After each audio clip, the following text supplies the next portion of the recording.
கர்த்தருக்குள் பிரியமானவர்களே, ஜூன் 16 இன்றைய பனித்துளிகளின் தலைப்பானது வெற்றியை தரும் தீர்மானம்.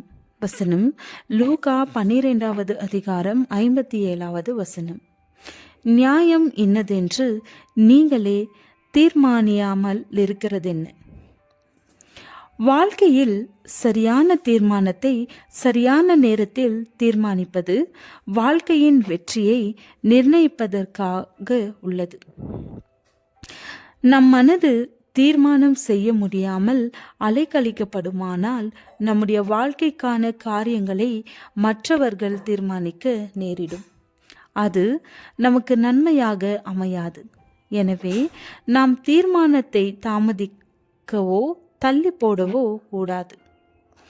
அமெரிக்காவின் ஜனாதிபதியாக இருந்த ரொனால்ட் ரீகன் வாலிபனாக இருந்த நாட்களில் அவருடைய சித்தி அவருக்கு ஒரு நல்ல காலணி வாங்க கொடுக்க விரும்பினார்கள்.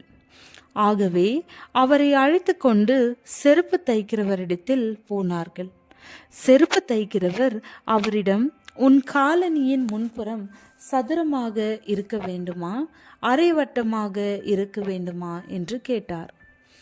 எப்படிப்பட்ட காலணியை வாங்க வேண்டும் என்று அந்த வாலிபர் ரீகனால் தீர்மானிக்க முடியவில்லை. செருப்பு தைப்பவர் அவனிடம், நீ ஒரு சில நாட்கள் கழித்து பின்னர் வந்து என்னிடம் உன் தீர்மானத்தை சொல் என்று கூறி அனுப்பினார். ஆனால் அவன் திரும்ப வரவில்லை. 4 நாட்களுக்கு பின் அவனை கடை தெருவில் பார்த்து செருப்பு தைப்பவர், தம்பி, எப்படிப்பட்ட செருப்பு வேண்டும் என்று சொல் என்று கேட்டார். அப்போதும் பதில் சொல்ல முடியாத ரீகன் தலையை குனிந்து தரையை பார்த்து நின்றான். உடனே செருப்பு தைப்பவர், பரவாயில்லை, 2 நாட்கள் கழித்து என் கடைக்கு வா, உன் காலணி தயாராக இருக்கும் என்று கூறி சென்றார்.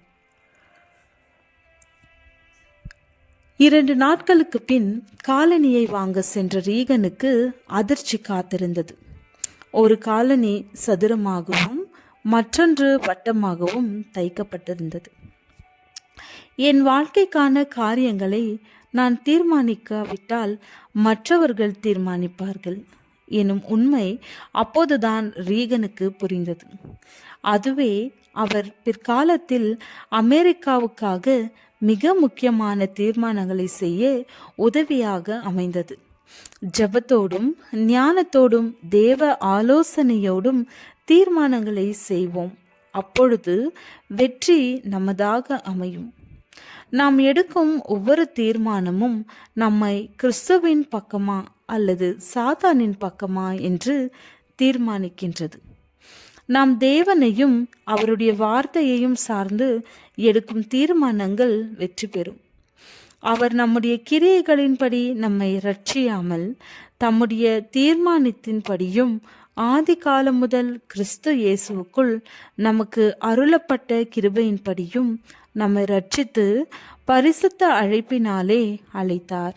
2 தீமோத்தேயு 1வது அதிகாரம் 9வது வசனம். ஜெபம். பிதாவே, உம்முடைய சித்தம் பரமண்டலத்திலே செய்யப்படுகிறது போல பூமியிலேயும் செய்யப்படுவதாக. ஆமென்.